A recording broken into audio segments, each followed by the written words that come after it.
Hello student, आज हमने math 621 का टॉपिक नंबर 5 कवर करना है जो कि इन्फिनिट और फाइनाइट सेट पर मुश्तमिल है। इन्फिनिट और फाइनाइट सेट को समझने से पहले हम इनिशियल सेगमेंट के टॉपिक को समझेंगे। इसके बाद हम वन टू वन मैपिंग और ऑन टू मैपिंग ये भी टॉपिक समझेंगे और लास्ट में जो टॉपिक हम करेंगे वो फिर इन्फिनिट और फाइनाइट सेट होंगे। इनिशियल सेगमेंट को हम आई से रिप्रेजेंट करते हैं और ये जो इनिशियल सेगमेंट आई है नेचुरल नंबर का हमने लेना है, तो ये सब सेट होगा ऑफ नॉन एम्प्टी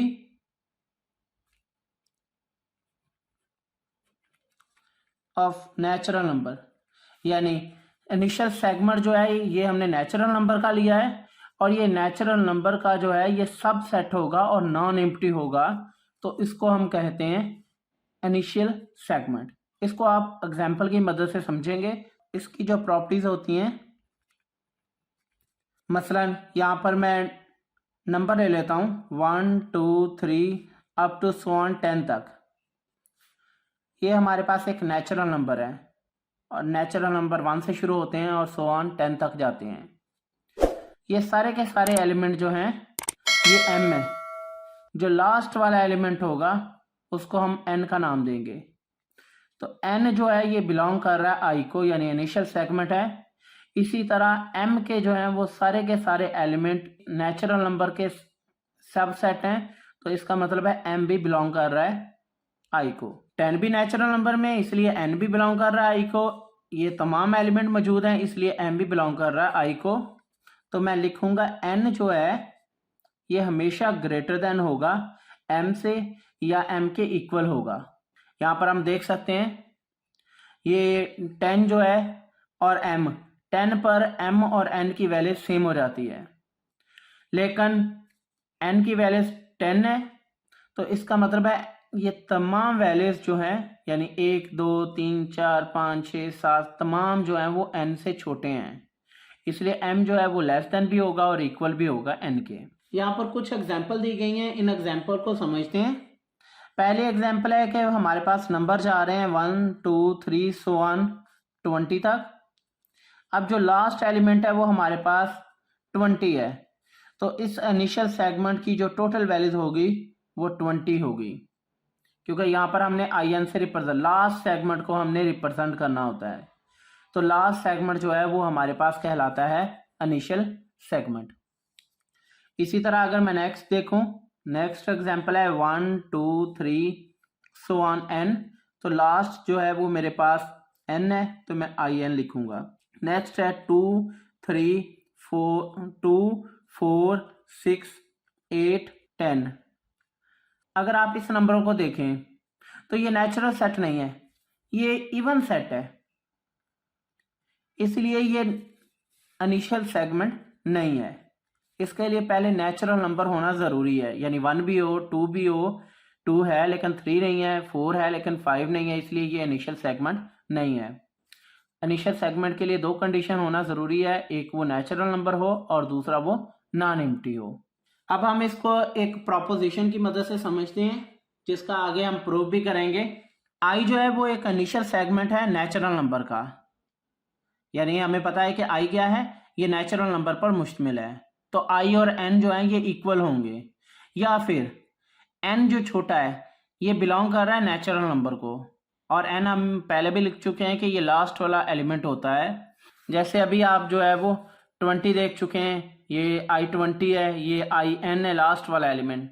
इसी तरह यहाँ पर जो लास्ट एलिमेंट है वो आई 10 है, तो ये एन है, तो ये n जो है ये बिलोंग कर रहा है नेचुरल नंबर को। ये सारे के सारे नेचुरल नंबर इसमें मौजूद हैं, इसीलिए i को आई एन के इक्वल लिख सकते हैं, i को 20 के इक्वल लिख सकते हैं और i को 10 के इक्वल भी लिख सकते हैं। यानी i इक्वल है आई एन के, कोई भी नंबर हो सकता है 1 से लेकर 100 तक। और यहाँ पर ये कंडीशन है कि m जो है ये बिलोंग करना चाहिए n को, और इसी तरह m जो है ये लेस देन होना चाहिए n से। यहाँ पर हम प्रोपोजिशन में चूज कर चुके हैं कि i जो है ये इक्वल है आई एन के।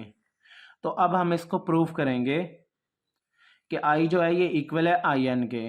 प्रपोजिशन में पढ़ चुके हैं कि आई जो है ये इक्वल होगा एन के, यानी इनिशियल सेगमेंट नेचुरल नंबर के इक्वल है। अगर ये इक्वल है तो हम इसको प्रूव नहीं कर सकते, लेकिन अगर हम ये कंसीडर कर लें कि आई जो है ये इक्वल नहीं है नेचुरल नंबर के, तो फिर हम इसको प्रूव कर सकते हैं, यानी कंट्राडिक्शन की मदद से। आई जो है ये इक्वल नहीं है नेचुरल नंबर के। यहाँ पर हम नेचुरल नंबर ले लेते हैं 1 2 3 सो ऑन 10 तक, और हम आई जो है ये इक्वल ले लेते हैं 2 3 4 सो ऑन 10 या 9 तक। अब यहाँ पर 1 इसमें नहीं है, तो इसका मतलब है आई और एन जो है ये इक्वल नहीं है। यहाँ पर एम, ये तमाम जो होते हैं ये एम एलिमेंट्स होते हैं, तो इसका मतलब है एम जो है ये एन को तो बिलोंग कर रहा है, लेकिन एम के एलिमेंट जो है वो आई में मौजूद नहीं है, तो एम जो है ये not belong to I. N जो है ये ग्रेटर देन और इक्वल होता है एम के, तो इसका मतलब है एम बिलोंग नहीं कर रहा आई को, तो एन भी बिलोंग नहीं करेगा आई को। अब हम इन दोनों को माइनस करें, एन को आई में से अगर मैं माइनस कर दूं, इस फॉर्म में लिख लूं, या एन माइनस आई, अगर इन दोनों को माइनस करूं तो आंसर जो है ये नॉन एम्प्टी आना चाहिए। लेट करते हैं, यहाँ पर हमने एक लीस्ट एलिमेंट लिया है, यानी सबसे छोटा एलिमेंट, और इस लीस्ट एलिमेंट को हम एम नॉट से जाहिर करते हैं, और सपोज करते हैं कि ये जो लीस्ट एलिमेंट है ये एम नॉट इक्वल है 1 के, तो इसका मतलब है एन जो है ये बिलोंग कर रहा है, यहाँ पर एन जो है ये इक्वल है और ग्रेटर देन एम के, और एम बिलोंग कर रहा है नेचुरल नंबर को, तो इसका मतलब है एन भी बिलोंग करेगा नेचुरल नंबर को। तो एन जो है ये ग्रेटर देन होगा या इक्वल होगा 1 से, क्योंकि एन जो है ये ग्रेटर देन होता है या इक्वल होता है एम से, तो इसीलिए एन जो है ये ग्रेटर देन होगा या इक्वल होगा 1 से।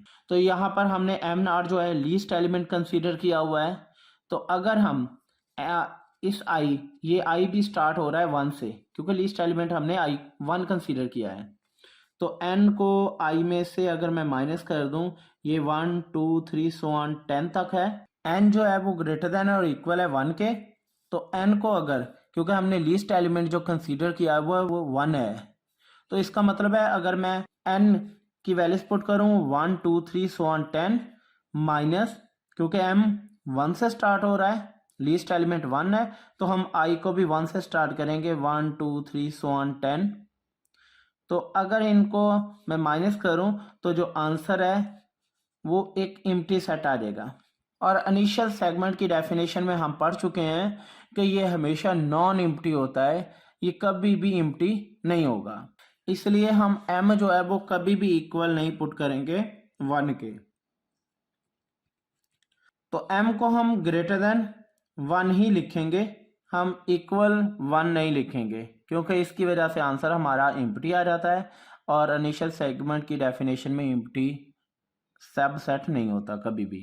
n जो है ये बिलोंग कर रहा है नेचुरल नंबर को, तो इसका मतलब है अब मैथमेटिक इंडक्शन की मदद से हमें पता है कि नेक्स्ट टर्म जो आएगी वो हम n+1 करेंगे, यानी m जो नॉट जो है ये 1 से आगे स्टार्ट होगा, 2 से 3 से 5 से। जब भी हम m नॉट की वैल्यूज 2 लिखेंगे तो यहाँ से 1 आ जाएगा, तो ये नॉन एम्प्टी होगा। अगर हम इसकी जगह पर 2 लिखेंगे, यानी यहाँ पर मैं m नॉट की जगह पर 2 + 1 और ये 3 के इक्वल है, तो इनिशियल सेगमेंट की जो वैल्यूज आ जाएगी n minus I 1 2 so on 10 minus, अब ये स्टार्ट होगा 3 से, 3 सो ऑन 10, तो हमारे पास जो आंसर आ जाएगा वो 1 और 2 आ जाएगा। अब ये नॉन एम्प्टी है, तो इसका मतलब अब ये इनिशियल सेगमेंट है। इस एग्जाम्पल से हमें पता चल रहा है कि अगर हम एम नॉट को लीस्ट एलिमेंट को n+1 पुट करें तो फिर ये इनिशियल सेगमेंट है, तो इसका मतलब है n जो है ये बिलोंग कर जाएगा i को, और n बिलोंग करेगा i को, तो इसका मतलब है i n जो है ये सब सेट होगा i का। अब हमने एक साइड प्रूव कर लिया कि आई जो है ये इक्वल है आई एन के। अब हमने ये प्रूव कर लिया कि आई जो है ये आई एन के इक्वल है, तो यहाँ पर आई एन जो है ये सबसेट है आई के। अभी हमने ये प्रूव करना है कि आई जो है वो इक्वल है आई एन के, तो इसके लिए ज़रूरी है कि ए जो है ये सबसेट है बी का, इसी तरह बी जो है वो सबसेट है ए का, तो ए जो है ये इक्वल होगा बी के, तभी इक्वल होंगे। तो इसका मतलब है अगर हमने लेफ्ट हैंड साइड मालूम की है तो हमें राइट हैंड साइड भी मालूम करनी पड़ेगी। अगेन हमने एक नंबर लिया है, लेट करते हैं कि पी जो है ये ग्रेटर देन एन से, और पी जो है ये नेक्स्ट टर्म मैथमेटिकल इंडक्शन के मुताबिक n+1 के इक्वल होगा, और n+1 हम लिख चुके हैं ये m0 के इक्वल है, तो p जो है ये ग्रेटर देन होगा और इक्वल होगा m0 के। इसका मतलब है p जो है ये बिलोंग नहीं करेगा i को, यानी p जो है वो हमारे पास इक्वल नहीं आ सकता m0 के, पहले वाली कंडीशन। तो i अब i जो है ये सबसेट है,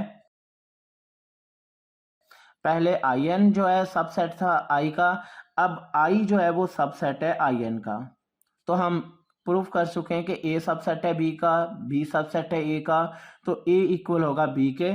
तो यहाँ पर दोनों एक दूसरे के सबसेट हैं ये, तो हम लिखेंगे कि आई जो है ये इक्वल है आई एन के।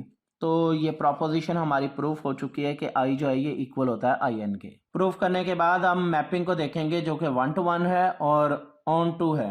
1 to 1 की अगर हम डेफिनेशन को देखें तो एक फंक्शन जो है वो ए अप्रोच कर रहा है बी को, ये 1 to 1 कहलाएगा अगर f इंटू x1 इक्वल होगा f इंटू x2 के, और x1 और x2 जो हैं ये इक्वल हैं। 1 to 1 मैपिंग में यहाँ पर एलिमेंट दिए गए हैं, ये कहलाते हैं डोमेन, और ये वाले एलिमेंट कहलाते हैं कोडोमेन, और यहाँ से ये मैपिंग हो रही है k से 1 तक की। अगर हम इनको देखें, ये वाला जो है एक एक एलिमेंट को बिलोंग कर रहा है, तो ऐसे एलिमेंट को हम कहते हैं 1 to 1, और इसको हम इंजेक्टिव मैपिंग भी कहते हैं। अगर हम दूसरी देखें, दूसरी मैपिंग जो है वो ऑन टू मैपिंग है, ऑन टू को हम सर्जेक्टिव मैपिंग भी कहते हैं। और यहाँ पर हमारे पास एलिमेंट दिए गए हैं x, y, z, w, और इसी तरह यानी डोमेन के हमारे पास एलिमेंट है XYZ, और कोडोमेन के एलिमेंट हैं 1 2 3। ये एक्सिस को बिलोंग कर रहा है, y भी इसी को बिलोंग कर रहा है ये, और इस तरह की मैपिंग को हम कहते हैं सर्जेक्टिव मैपिंग। अगर हमारे पास मैपिंग दोनों हो जाएं, 1 to 1 भी हो और ऑन टू भी हो, अगर ये दोनों हों तो इसको हम कहते हैं bijective mapping. A mapping is said to be bijective if mapping is 1 to 1 and on to. अगर 1 to 1 और on to होगी तो इसको हम bijective mapping कहते हैं। अब हम डेफिनेशन करेंगे फाइनाइट और इन्फिनिट सेट्स की। A जो है ये फाइनाइट होगा अगर ये बाइजेक्टिव होगा, और उस वक्त C जो है ये इक्वल होगा, ये C हमारे पास फंक्शन है, तो इनिशियल सेगमेंट जो है ये A को अप्रोच करेगा, तो ऐसे सेट को हम कहते हैं फाइनाइट सेट। ऐसा सेट जो कि बाइजेक्टिव होगा वो फाइनाइट सेट कहलाएगा। और फाइनाइट सीक्वेंस जो है ये C1 से लेकर Cn तक है, और इसमें एलिमेंट जो होंगे वो A होंगे, और कोई भी नंबर रिपीट नहीं होगा, मतलब 1 1 के बाद नहीं आएगा, 2 नहीं आएगा, 3 नहीं आएगा, इस तरह के। और ये सेट जो है ये इन्फिनिट होगा अगर वो फाइनाइट नहीं है, यानी अगर सेट कोई बाइजेक्टिव है तो वो फाइनाइट है, और अगर वो सेट जो है वो फाइनाइट नहीं है तो फिर वो इन्फिनिट है।